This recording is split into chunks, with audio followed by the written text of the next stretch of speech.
नमस्कार दोस्तों, आज के इस वीडियो में हम बात करने वाले हैं सर्वाइकल रेडिकुलोपैथी या गर्दन से हाथ की तरफ बहते हुए दर्द के बारे में। यह तकलीफ आपको गर्दन में नस के दबने के कारण हो सकती है। इसके कारण आपको हाथ में झंझनाहट, सूनापन, कमजोरी या किसी चीज को ग्रिप करने में भी वीकनेस ऐसा महसूस हो सकता है। तो मैं doctor Vikram Kumawat, sports physiotherapist. तो सबसे पहले बात करते हैं गर्दन के स्ट्रक्चर के बारे में। गर्दन के स्ट्रक्चर में 7 सर्वाइकल वर्टिब्रा जो गर्दन में होती हैं उनको C1, C2, C3, C4, C5, C6, C7 ये कहते हैं। 2 हड्डियों के बीच में एक डिस्क होती है और इसके पीछे से नस निकलती है। तो जो डिस्क जिस नस को दबा देती है तो पर्टिकुलर उसी एरिया में दर्द होने लग जाता है।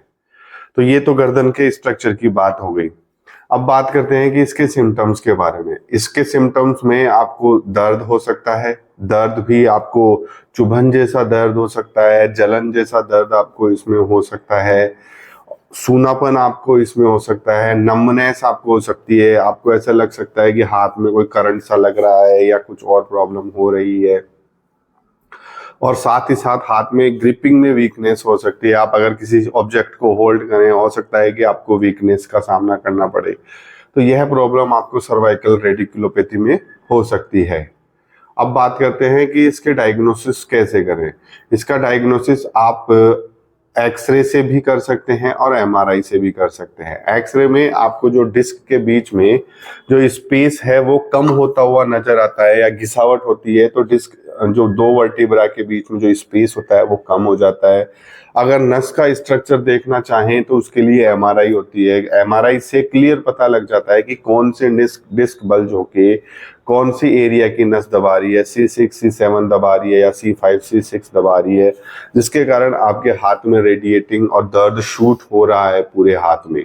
अब बात करते हैं कि यह दर्द क्यों होता है। यह तकलीफ आपको आपके डिस्क के पीछे की तरफ खिसक के नस के दबने के कारण हो सकती है, जिसको हर्निएशन या बल्जिंग ऑफ डिस्क भी बोलते हैं। कोई फ्रैक्चर हो जाता है, उसके कारण आपके नस दब जाए और आपको रेडिकुलोपैथी हो जाए। कोई ट्यूमर हो जाता है, बट ये जो फ्रैक्चर और जो ट्यूमर के कारण होते हैं ये बहुत रेयर और बहुत कम कारण होते हैं। नेक्स्ट बात करते हैं कि 2 हड्डियों के बीच में घिसावट आ जाए, जिसको डिजनरेटिव चेंजेस कहते हैं, वो भी अगर आपको हो जाए तो डिजनरेशन के कारण भी आपको रेडिकुलोपैथी हो सकती है। आपका पोस्चर अगर गलत है तो उसके कारण भी आपको ये रेडिकुलोपैथी की प्रॉब्लम हो सकती है। क्योंकि रेडिकुलोपैथी मोस्टली देखी गई है कि जो लोग ज्यादा मोबाइल का यूज करते हैं या डेस्क वर्क उनको ज्यादा रहता है, तो गर्दन को ये फॉरवर्डेड ही रखते हैं, तो उनको ये प्रॉब्लम ज्यादा देखने को मिलती है। तो आगे बात करते हैं कि इसका ट्रीटमेंट क्या करना चाहिए आपको। इसके ट्रीटमेंट के लिए जब आपको इनिशियल स्टेज में दर्द हो रहा है तो 1-2 दिन का रेस्ट लेना चाहिए। सर्वाइकल कॉलर आपको यूज करनी चाहिए और कुछ मेडिसिन भी आप ले सकते हैं। गर्म पानी का सेक कर सकते हैं जिससे कि आपको दर्द ज्यादा देखने को ना मिले। और सिंपल सी एक्सरसाइजेज आपको इसमें करनी रहेगी। अगर आप वो सिंपल एक्सरसाइज रेगुलर रखते हैं और रेडिकुलोपैथी के टाइम पे, तो आप अपनी रेडिकुलोपैथी की प्रॉब्लम को पूरी तरीके से ठीक कर सकते हैं और अपने आप को पेन फ्री महसूस कर सकते हैं। तो स्टार्ट करते हैं एक्सरसाइजेस।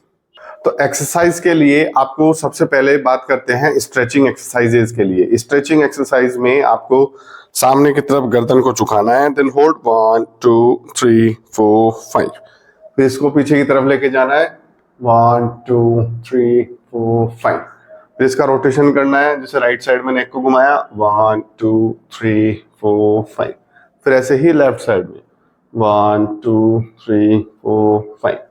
और जिस साइड में आपको दर्द हो रहा है उसके अपोजिट साइड में ये वाला स्ट्रेच भी करना है 1 2 3 4 5।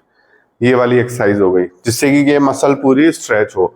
अब बात करते हैं नर्व स्ट्रेचिंग के लिए। नर्व स्ट्रेचिंग के लिए अगर मान लो आपके राइट साइड में दर्द शूट कर रहा है, रेडिएट कर रहा है, तो अपोजिट हैंड से आपकी गर्दन को पकड़ लेना, हेड को पकड़ लेना है और हाथ का मूवमेंट यहां से स्टार्ट करना है और पीछे की तरफ लेके जाना है 1 2 3 4 5, 1 2 3 4 5। इससे क्या होगा कि जो आपकी जो नर्व है वो स्ट्रेच होगी और आपको दर्द में आराम मिलेगा। आई होप मेरे द्वारा दी गई जानकारी आपको अच्छी लगी, तो मेरे चैनल को लाइक करें, शेयर करें एंड सब्सक्राइब करें और ये सभी एक्सरसाइजेस करके अपने आप को पेन फ्री जो रेडिएटिंग के कारण आपको पेन हो रहा है उससे आपको रिलीफ मिलेगा। Thank you.